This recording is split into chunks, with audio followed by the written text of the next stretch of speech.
Are you looking to grow revenues, increase profitability, or obtain financing? If so, you came to the right place. Running a business is all about leadership. How do you become a better leader? Learn from the successful entrepreneurs and business owners how to lead your organization more effectively.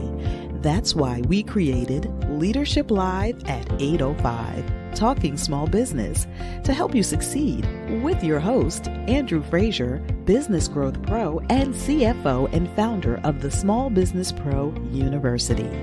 Every Tuesday evening at 8 p.m. Eastern, we're joined by experienced entrepreneurs and business owners who share their secrets to success via live stream. Also, every Friday morning, we release a new podcast episode. Either way, you will learn about developing your business leadership skills from our roster of highly performing guest experts. Leadership Live is one of the many valuable resources provided through the Small Business Pro University, empowering business owners to learn, profit, and grow. Find out more at sbprou.com.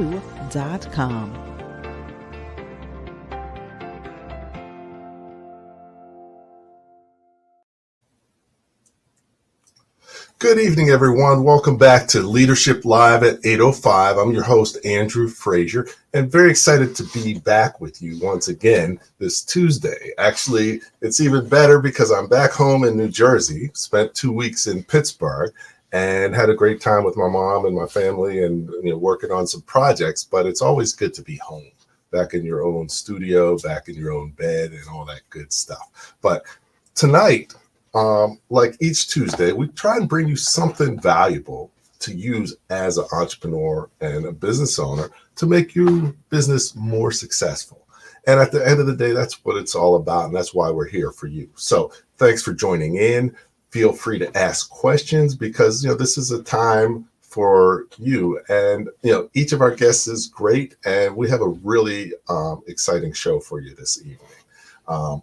As you know, at the end of the day, being successful in small business is really about leadership and developing your leadership skills. So the better leader you become, the better business you're going to have. So that's why we really focus on leadership. We talk about small business and we bring in leaders who have been in your shoes, who are in your shoes, who understand what you're going through, what you're doing, and have done it successfully and really bringing something special to the table that will bring you insights and information and knowledge that can help you be a better leader and be more successful in your business. And this week, just like each other, we have our special guest. Tonight, we have Darrell Gunter, and he is an advisor and consultant and really worked with so many businesses with a focus on technology and helping them to transform their business with technology. In many different ways. He works with technology companies to help them bring their products to market and help them successfully do that. But not only that, he's an expert in blockchain. He just finished a book on blockchain that is out through, University Press, very groundbreaking and, really in the forefront of that area. And, but he also's got a lot of experience working with non-technology businesses and really helping them figure out how to bring their products to market and also how to use technology within your business to run your business better and more effectively. So we're going to have a great conversation talking about a lot of different areas of how technology can improve your business. So feel free to tune in. Definitely feel free to comment if there's things that you like. And, also don't hesitate to ask questions in the chat. We'd be glad to address them and make this even more valuable experience for you. So at this time, I want to bring on Darrell Gunter so we can chat about small business. Hey, Darrell. How you doing? Andrew, how are you? It's such a pleasure to be interviewed by such a great friend. We've known each other for quite a few years now. And appreciate the opportunity to come on and share my thoughts about technology and small business and business in general. Yes, no, definitely. And, we've known each other for many years now. I think someone back in the day was like, you need to know Darrell. So we reached out connected, talked. Darrell runs a leadership program or radio show for Seton Hall University, and he's been doing that for many years. And I've had an opportunity to be on his show as a guest, which was outstanding. And he's been the featured guest speaker at one of my Power Breakfast events. As you know, we have great people come and talk at the events, and really just having an opportunity to have him back here is excellent. So thanks for taking time out of your busy schedule to join us this evening and just share your knowledge and expertise with entrepreneurs and business owners, who are going through some of the challenges that you faced, and help them to be able to overcome them more effectively and successfully. So thanks. And Andrew, my education in business started at the age of 4, believe it or not. Okay. In the family grocery store, Gunter's Market in Atlantic City, New Jersey. And my mother, she ran the grocery store, and my mother had a 9th grade education. But what I learned from my mother has served me well throughout my career, both in small and large businesses. Okay, excellent. So you got me beat. I had my paper route in 4th grade, so I thought I started early. Well, I had a TV guide route at the age of 4. There were 3 customers I had to deliver the TV guide to, and my mother would stand outside of the store and watch me go up the street to Miss Gardner's house, over to Miss Holmes and Miss Wham's, and deliver their TV guide. Excellent. So good home training. Excellent. Oh, absolutely. Okay. So yeah, you've done so many great things. You've been in corporate, you've been in, on running your own business, you've helped people run their businesses, you've been in education. So you've had, everybody has their own unique journey that brings them to where they are now. So, take a few minutes to just introduce yourself, start from where your 4-year-old entrepreneurial experience, and bring us up to date to how you got to where you are now and what you're doing now. So do we have a couple hours for this? No. But, grew up in my family's grocery store, working in there at the age of 4. And from there, had a paper route, of course, after the TV guide route, had a paper route for the Philadelphia Bulletin. And that's when I started to learn about quality in my mother's grocery store, because we were a corner grocery store, and my mother would only sell what she felt were the best products. The meats, vegetables, the canned goods, all of the best brands that she felt that the neighborhood needed. And I learned the value of money at a very early age, because my mother's markup was only 20%, which was penny. So grocery store business is a penny business. And so if someone said, "Oh, I'm short a penny," my mother would go, "No, you got to bring that penny back." And that taught me the importance of the commercial side of the business as well. And in high school, I started working at McDonald's. And I have to say, with the training that I received from my mother, and then, of course, the training that I got from McDonald's my junior, senior year in high school, just phenomenal. Really, they had videos on how to sweep a floor, how to wipe a table. Of course, they had the whole, what I like to call, white glove service of customer service down to a T. And then my first year in college, I decided that I wanted to follow my brothers and work in the city's best clothing shop called Jules Men's Shop. And that summer, I found out just how good I was in sales, because even though I was just there for the summer, I was the #1 salesperson selling clothing. But I also had a mentor, and that mentor was a gentleman by the name of Gene Wallace, who was renowned in fashion and retail sales in the tri-state area. And I followed Gene over to another store, Louis' other place that was in Margate, during my school holidays, and further my education with him. Upon graduating from Seton Hall, I wanted to work at Xerox, and I did 2 years at Xerox. I was blessed to be ranked in 1983. I was ranked number 20 in the nation, #1 in my branch. And from there, I was recruited over to Dow Jones Financial News Services. And that's where my love for technology just completely took off. At Xerox, I was selling copiers, but I first saw the Xerox Star system in 1981 in their demo room. And I purchased a Xerox desktop, which the floppy was actually 5.5 inches. It's called the Xerox A20. And then at Dow Jones, even though I was working in Dow Jones Financial News Services, they had a product that they were helping their sister company, Dow Jones News Retrieval, to launch, where the Dow Jones News Service team was the sales agent for them. And that was 1983. And that's where you would actually go out to a client's office with a Texas Instrument decoupler machine. You take a phone, put it in the ear cups, dial a number through TimeNet or Telenet, and you would connect to a database, and you'll be able to download financial information, movie reviews, sports, etc. This was 1983. And so I was one of the first salespeople on the street for Dow Jones, selling this particular online service. Then, of course, as News Retrieval grew, they got their own sales organization, and I was just selling the Dow Jones Financial News products, newswires, if you will. And I was very fortunate. Dow Jones, my first few months there, they needed someone to go to California, so I relocated from New York to California to manage a 5-state territory. At the age of 24, I was very blessed, very lucky with that. And parlayed that success into a promotion a few years later to be the Midwest Regional Manager, 19 states. I still was a working manager, had my own territory, managing 2 other salespeople.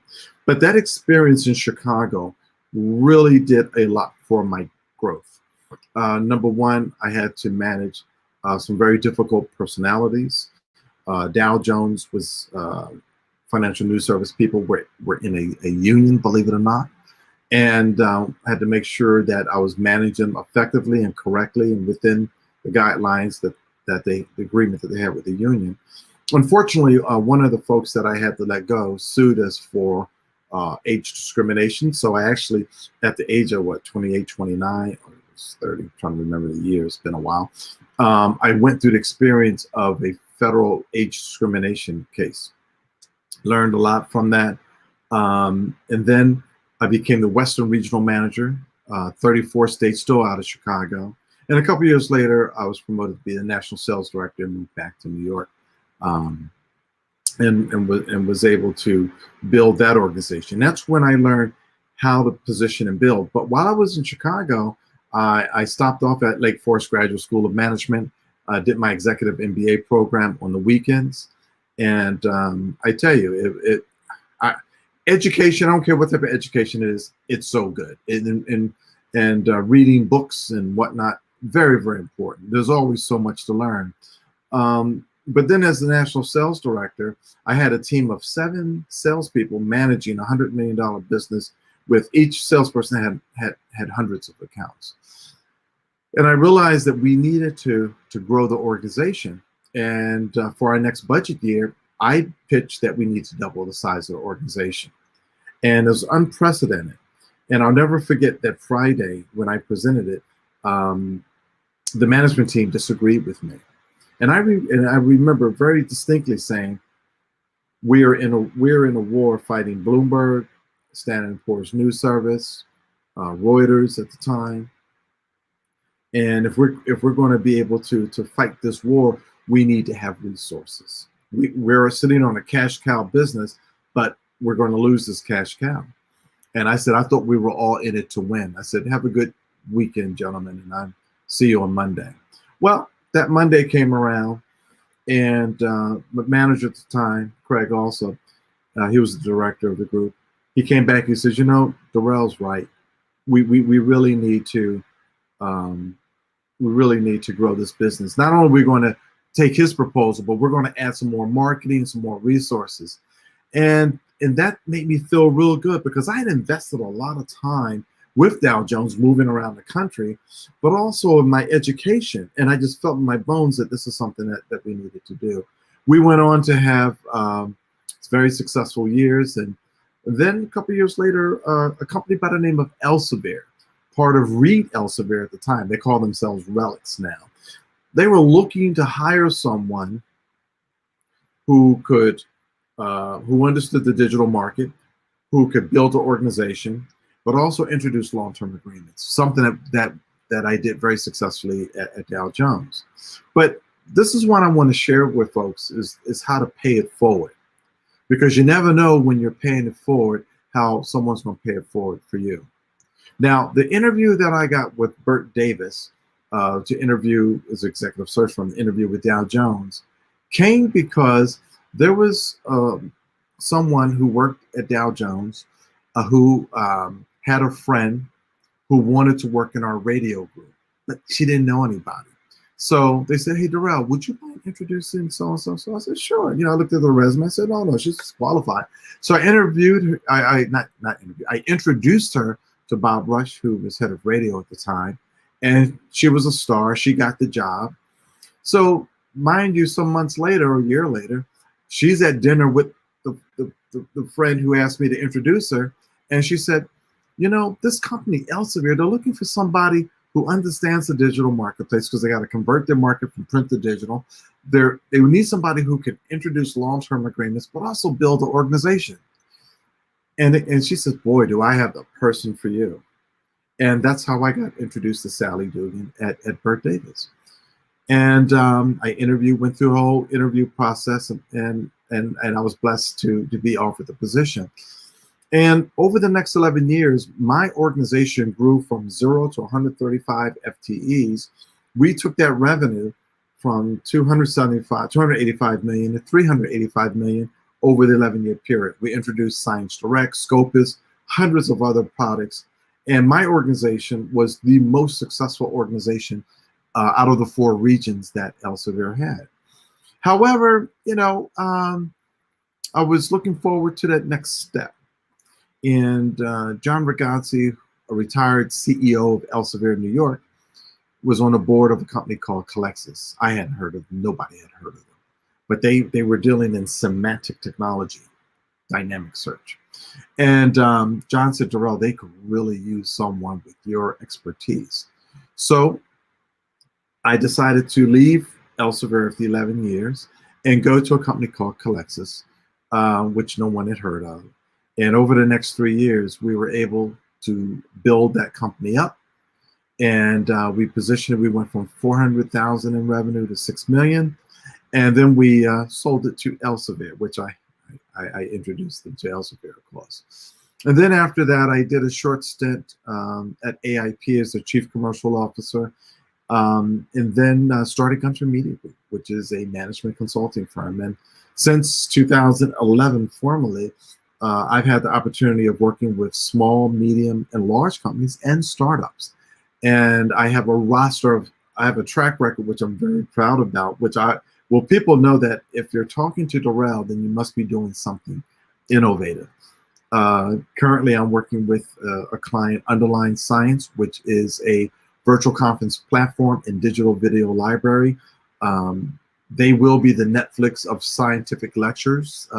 You're going to remember, oh, I remember when Darrell mentioned that. That's what they are.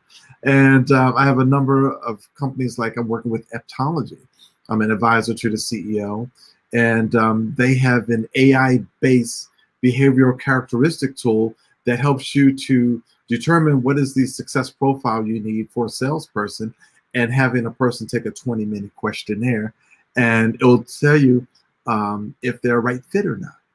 And they're 85%, their track record is like 85% correct. So that's just a couple of things that I'm working on. And recently, I was appointed to the board of Global DARE, which is defeating adult refsum disease everywhere. Refsum is a very rare disease that folks get. It affects your eyesight, affects your hearing.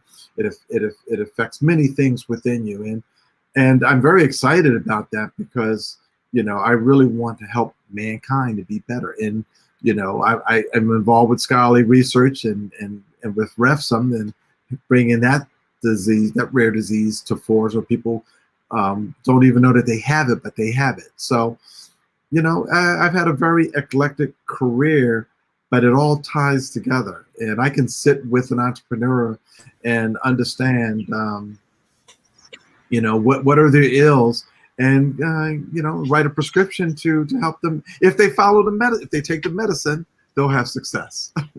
Okay, excellent. So you had a tremendous amount of experience.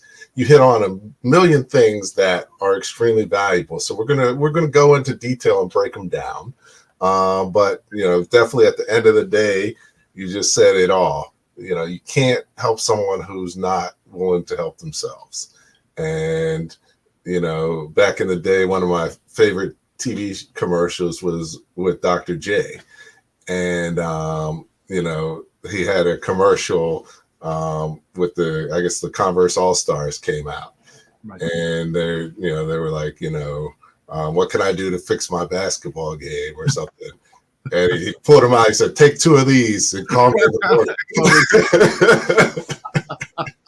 So, so the doctor's prescription is key. So, thanks for your comments, and we put up Darrell's LinkedIn and his website, and we'll also put up link to his show. But some of the key things that you hit on, and I'm just going to list them now, and then we're going to come back. We're going to take a quick break and come back and talk in more depth. But I think one thing that you mentioned is excellence. In working with organizations who strive for excellence, striving for your own excellence. Actually, the tagline for my company is "The pursuit of excellence never ends." And right. I love that tagline. Yeah.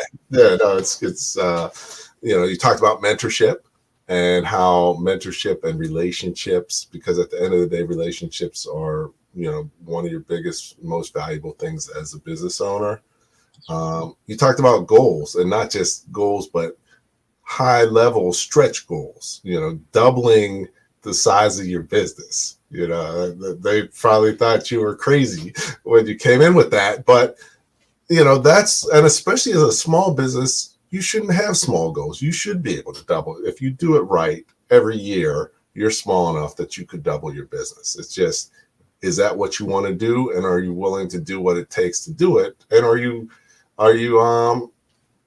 confident enough to set that up as a goal? Your organization's only going to do what your goals are at most. So it's so important to write things down. And like, if you were in my office right now, you would see a whiteboard and all these different things that I have on it, which is really where I'm focused, what I'm looking to achieve. And if you don't write it down, it's going to be out of mind. But if you write it down and it's in front of you every day, and you got to ask yourself, okay, did I do what I was supposed to do to get to my next step? Right. And it's okay to be honest. Okay, maybe today I got sidetracked. Okay, but tomorrow is a new day, and tomorrow is day one of getting back on track, as my wife would say. She's very big on. Deb is a physical fitness trainer, and she works with folks 50 years and older, and she always talks about day one. That's the beautiful thing. Day one can be every day. Yep. No, definitely. Every day is a new day.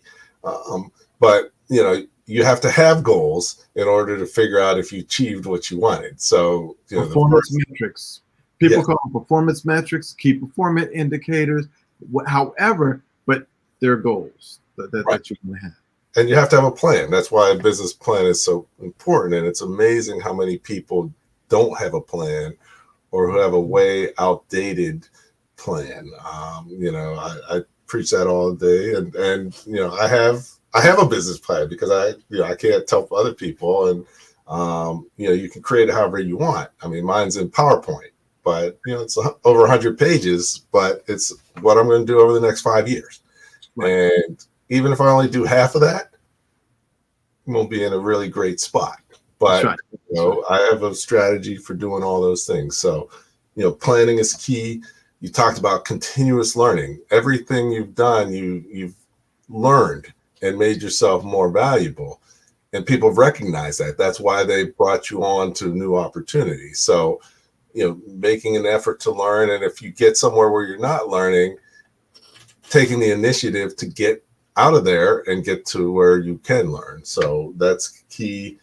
And really, these are a lot of key things for entrepreneurs and business owners to know about and to focus on. So we're going to get back into depth on all of these, but before we do that, we're going to take a quick break.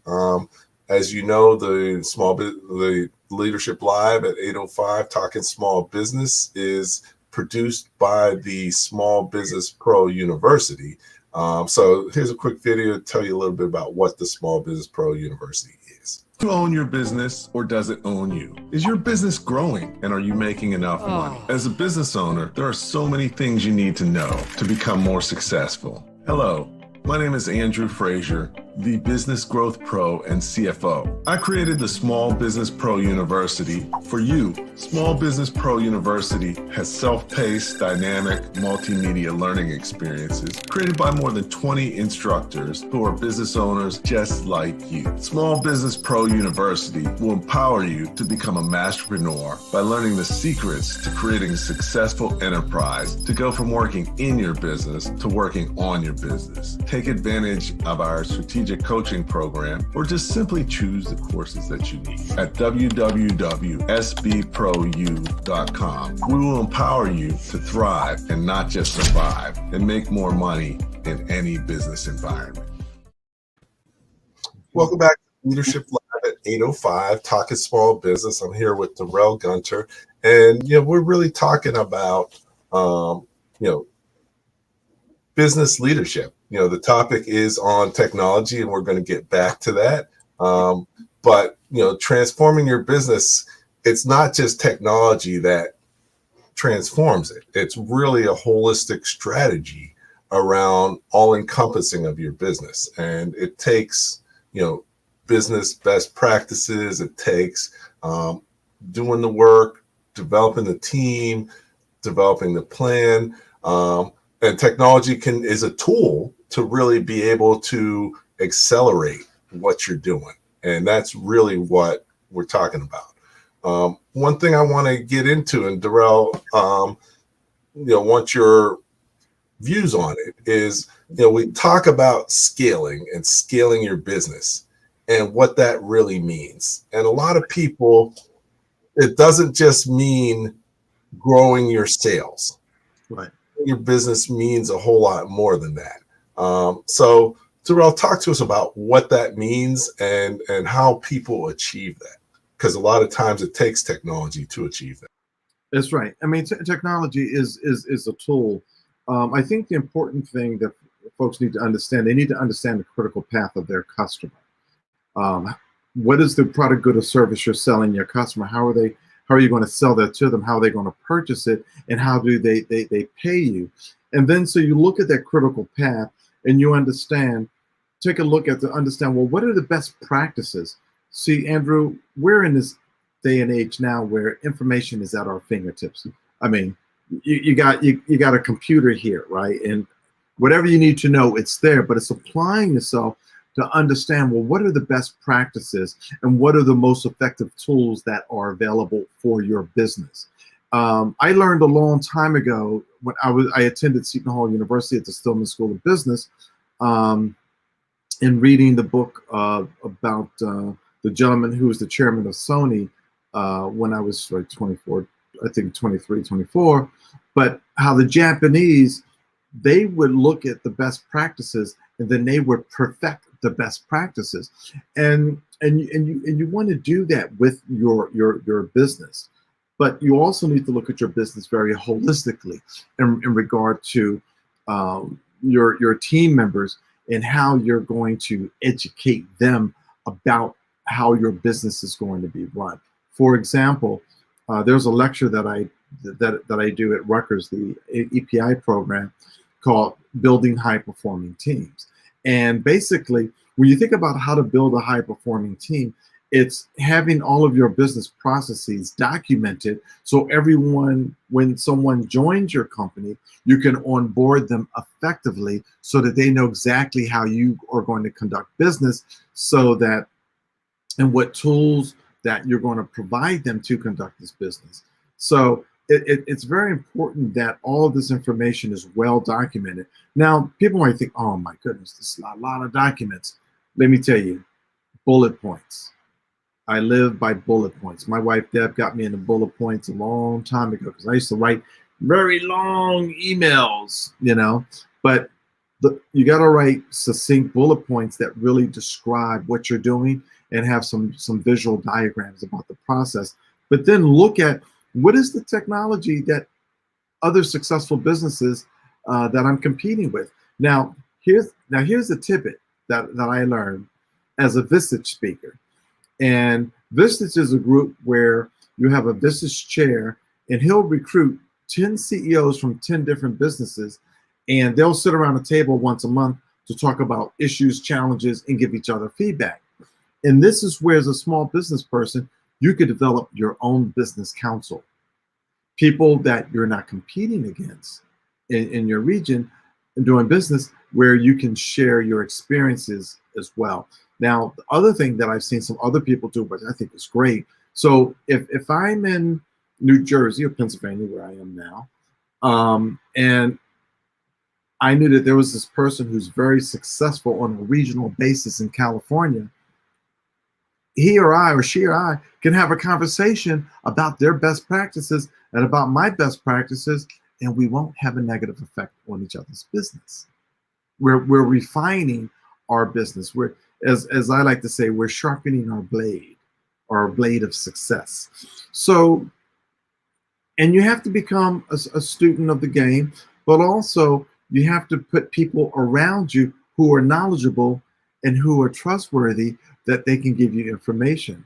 Like I have a nephew, Amin Nelson. He's a computer expert, and I'll call him up all the time, and he'll give me great advice about this particular aspect of a computer program that I need to know.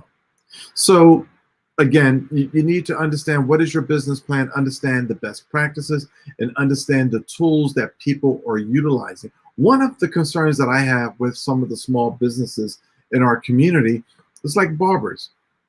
Some of them want cash all the time instead of taking a credit card. Now, I don't know why they're not using an ATM machine or have an ability to accept electronic payments. And how much business are they losing because of that? Because people go, and nowadays, because of inflation, haircuts aren't cheap, so you got to carry money around, and I don't know. I stopped carrying money around decades ago.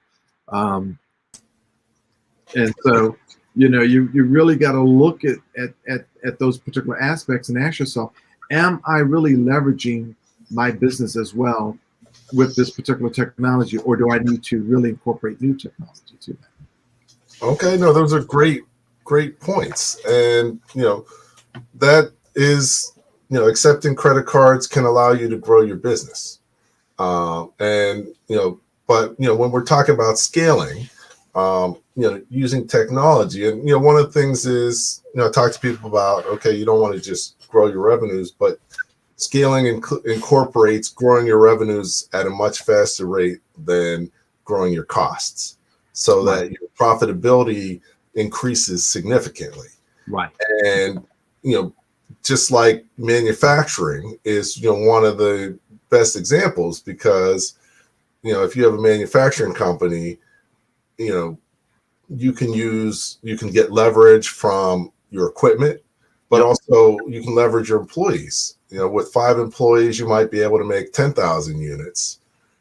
Adding a 6th might allow you to make 15,000 units. So you're getting. And here's the concept I want to introduce, which I've been studying now for the last. I've been big in knowledge management, and on top of knowledge management, there's intellectual capital. And so lately, I've been interviewing the world's gurus on intellectual capital.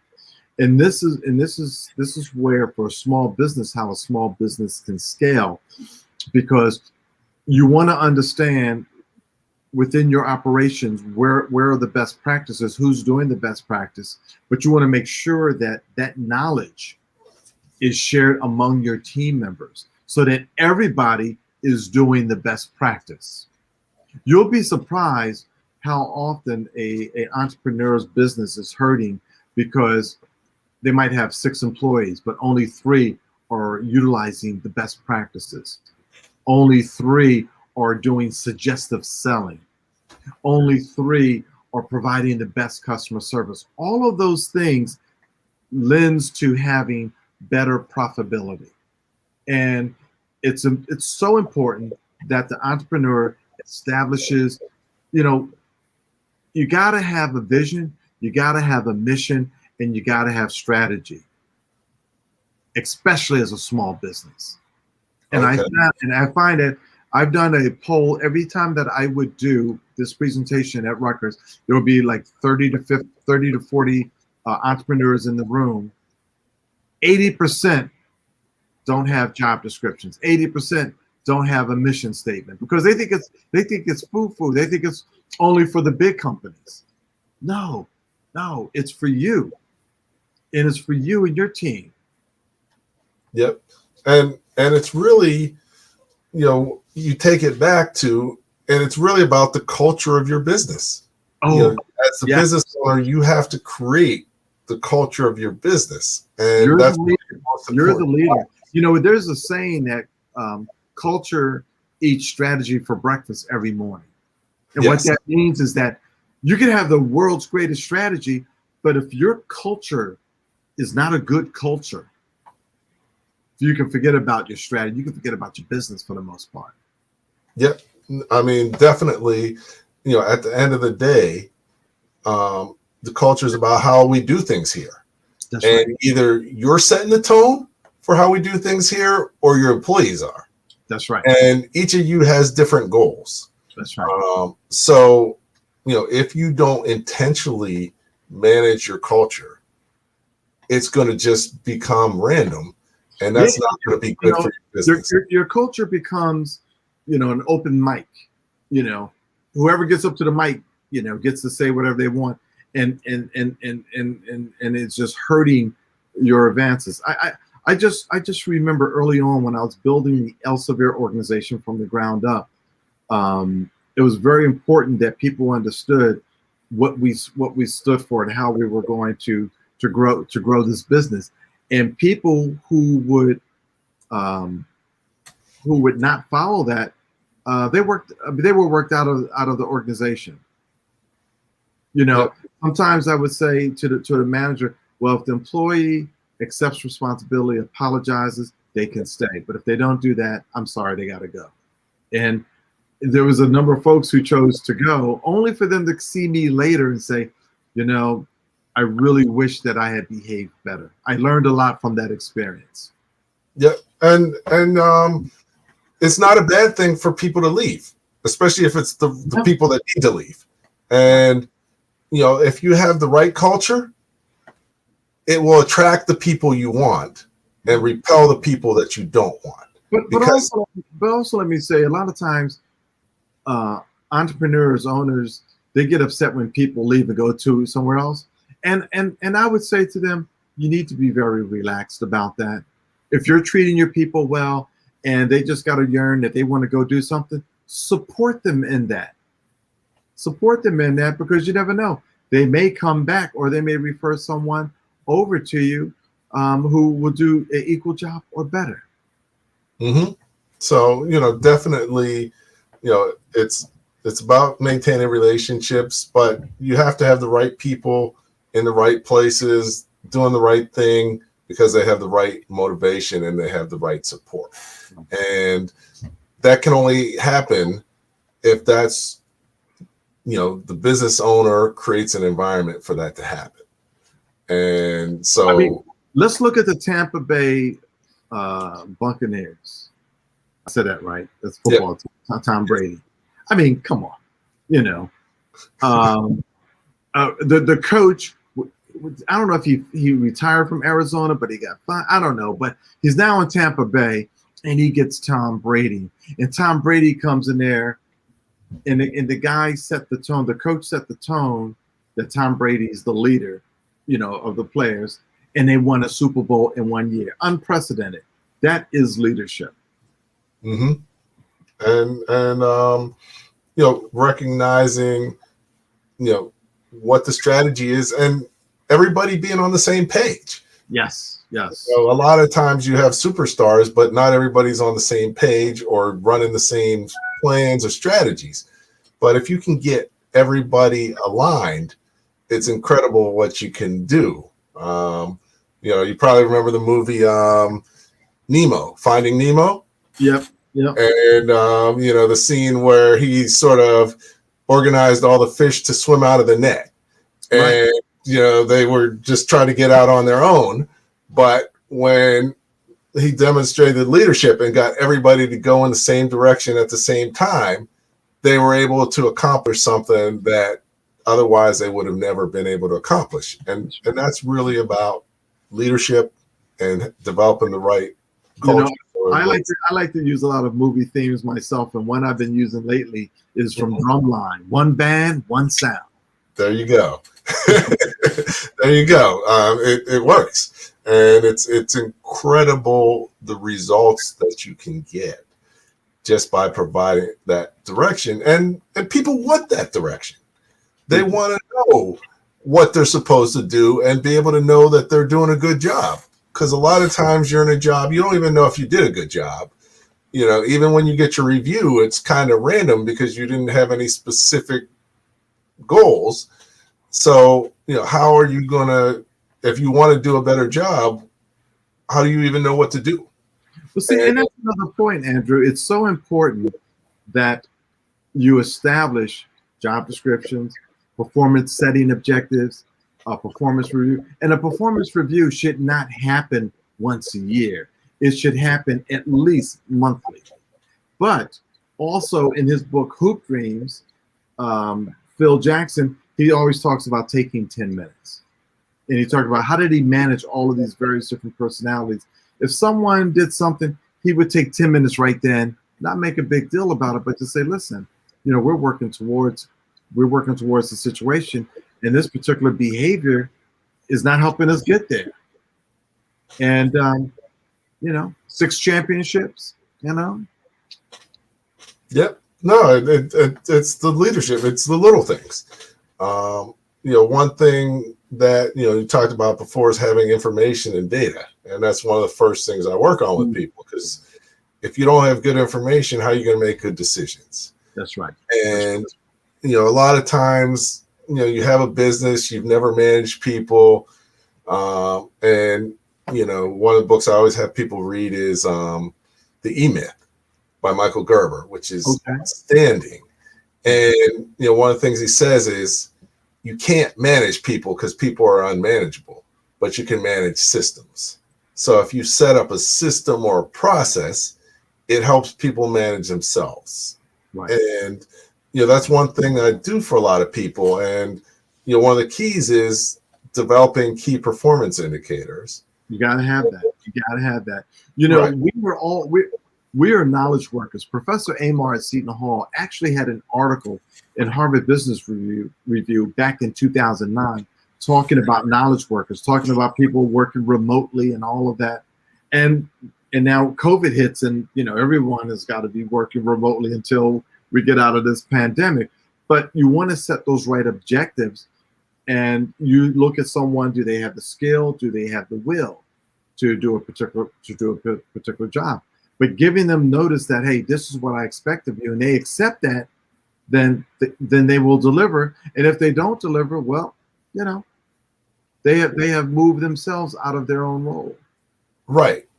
And one of the things is having KPIs, but also managing using them. And one thing we generally do is we set up a weekly KPI meeting. So every week, the managers have to sit down with the owner and create the KPI report and talk about how they did versus their KPI goals. So the owner doesn't have to be after you to see what you're doing or wonder what you're doing, because every week they got to come to you with it. That's right. And they, if they didn't meet their goal, they got to come and explain why. And it's amazing how much performance increases and how much ownership they take over it. And, not only that, it gives them a tool. so that they can go back to people that work for them and say, hey, we're not meeting our goals. You need to do this. Because, as an owner, you have to be able to push your influence through the organization. And you have to do it through your employees. And, by measuring that, one of my clients, they doubled their profitability on the same sales, just because every week they had a goal, and it was measured. And it's incredible, the results, and it makes it easier because your people self-manage. That's right. Because they know what the job is and they just do it. True knowledge workers, it's a very beautiful thing, because they are also going to bring new ideas as to how to further grow the business, and the owners must listen. But the other thing, Andrew, owners have got to figure out, how do you allow your team members to partake in the profitability of the business? Yes. Sun Tzu in The Art of War talks about when they would siege a village, that everybody, all the troops, based upon their rank, would receive some type of financial benefit. And I think some small businesses miss that point. Well, I'm paying them a salary, aren't I?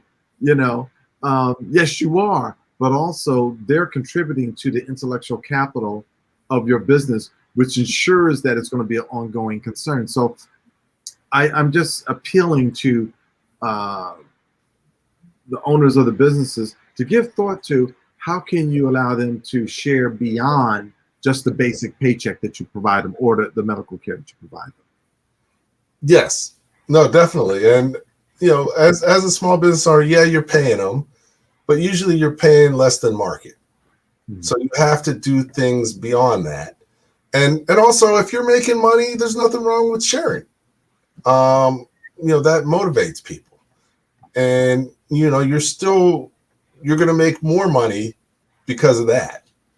And you're not going to lose your good people, which is key. So, yeah, I mean, at the end of the day, we're definitely chatting about that. Like I said, time really flies when you're having fun. We're coming up on the end of the hour. I know, it's unbelievable. Yeah, I mean, but it's always great. I mean, you've learned a lot. So what I want to do is, Darrell, we've talked about a whole bunch of things, and all of them are valuable to business owners, but everybody can't do everything immediately. So I want you to think about, what are the key things that a business owner, entrepreneur should take away from this conversation and be able to implement within their business immediately. So we're going to take a break before you do that, give you a chance, and just talk a little bit about, one of the things that, many people know. I wrote my book, Running Your Small Business Like a Pro, a few years ago. That's and, right. It's been great. A lot of people have found it valuable.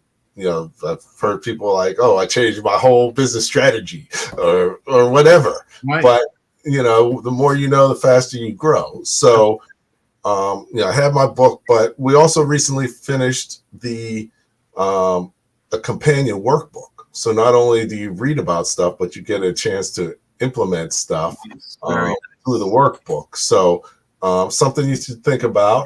Just going to play a couple quick videos just to give you a little bit more idea what it is, and if you're interested. And then we'll come back, and Darrell's going to share some things that you can take away and put to work within your business immediately. Okay. My first book is Running Your Small Business Like a Pro. And really, that took me 5 years to write. It was, your first book, as you know, is the hardest one. Right, exactly. Let me take a... But it really took the work of working with 500 plus business owners. So 500, wow, that's great. Looked at the patterns that I've seen and really broke down the things that they needed to know in terms of, how did they get where they are now? What's their most important job as a business owner? What is their greatest fear? And then Is it your employees, or are you crazy? Because, definitely managing people is a challenge for small businesses, and just, important things about financing and retirement, all those things that you need to know as a business owner, but where would you have learned them? Who's teaching you that? So many business owners don't know those things.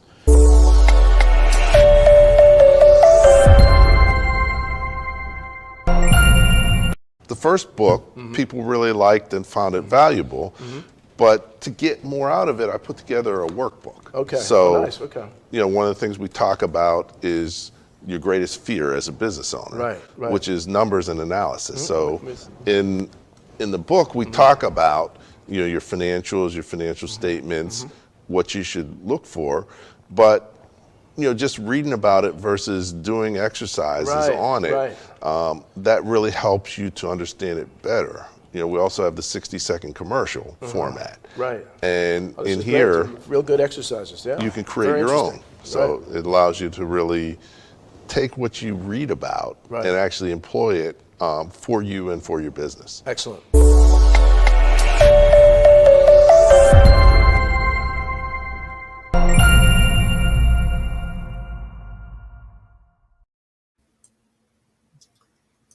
Welcome back to Leadership Live at 8:05. I'm here with Darrell Gunter. We've had a tremendous conversation about not just how technology within your business, but scaling your business, relationships, your business culture, all the things that you as a business owner need to be thinking about and knowing and understanding and doing so that you will be a better leader and more successful in your efforts to grow your business. So, given that we talked about so many things, it's hard to kind of just keep track of all that.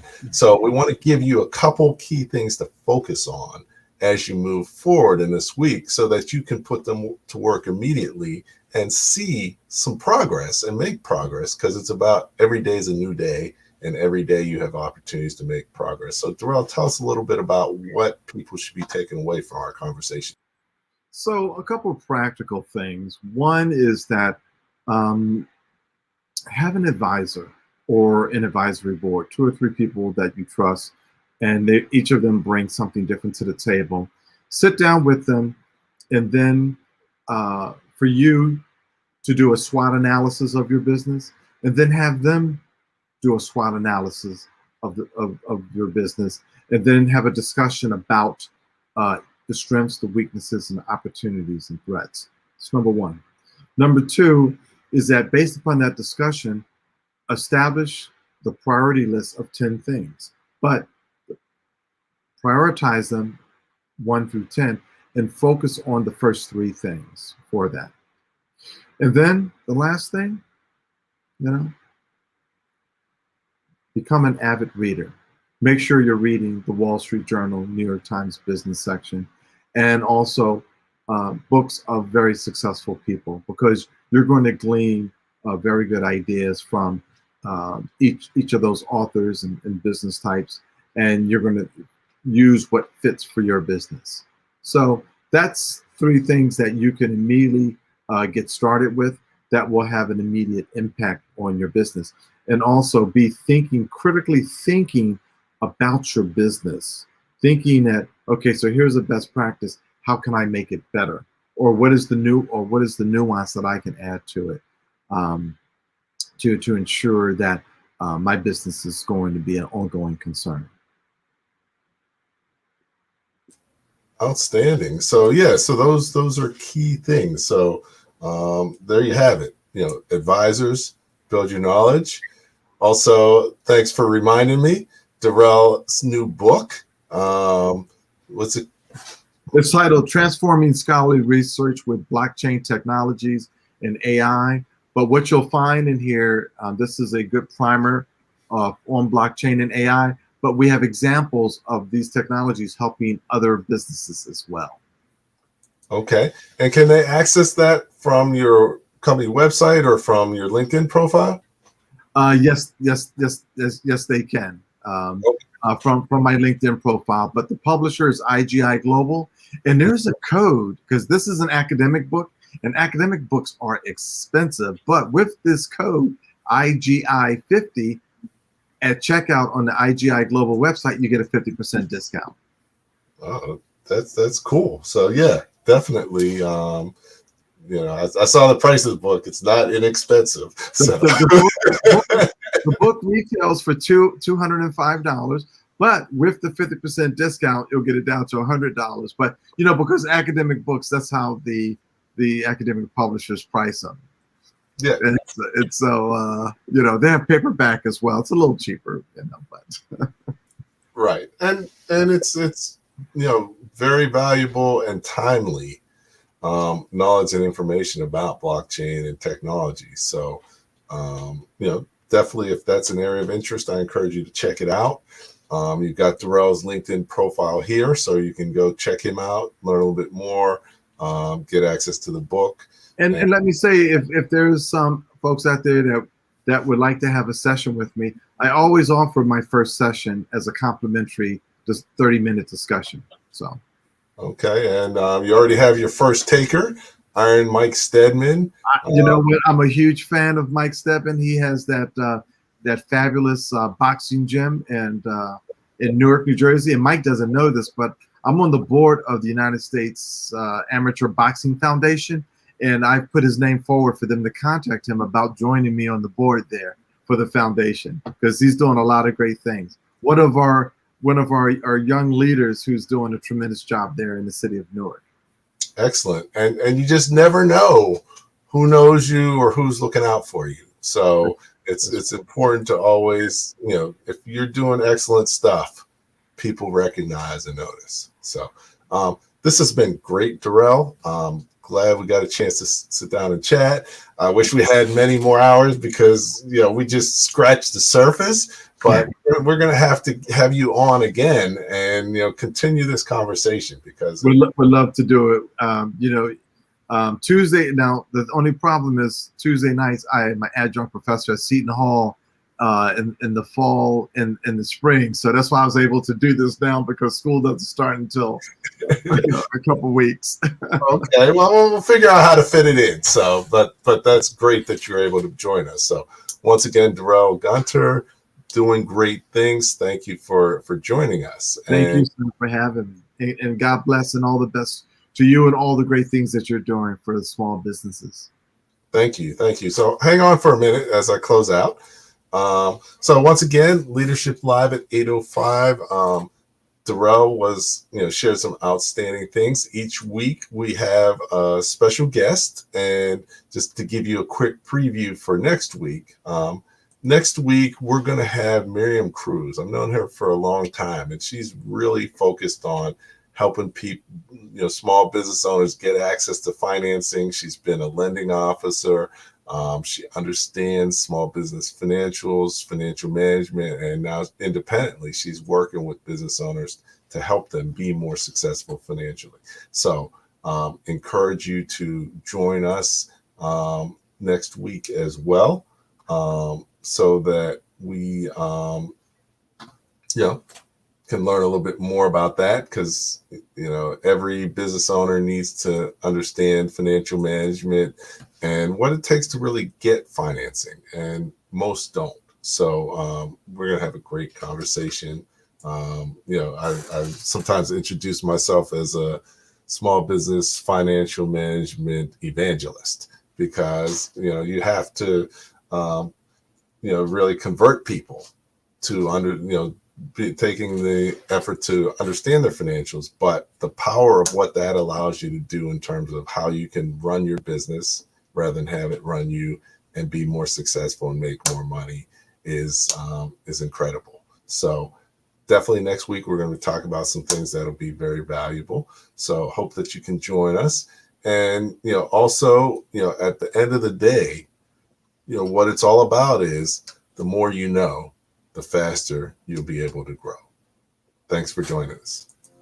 Thank you for listening to Leadership Live at 8:05, Talking Small Business. Subscribe to our YouTube channel and to the podcast on your favorite podcast platform. Leadership Live is one of the many valuable resources provided through the Small Business Pro University, empowering business owners to learn, profit, and grow. Find out more at sbpru.com.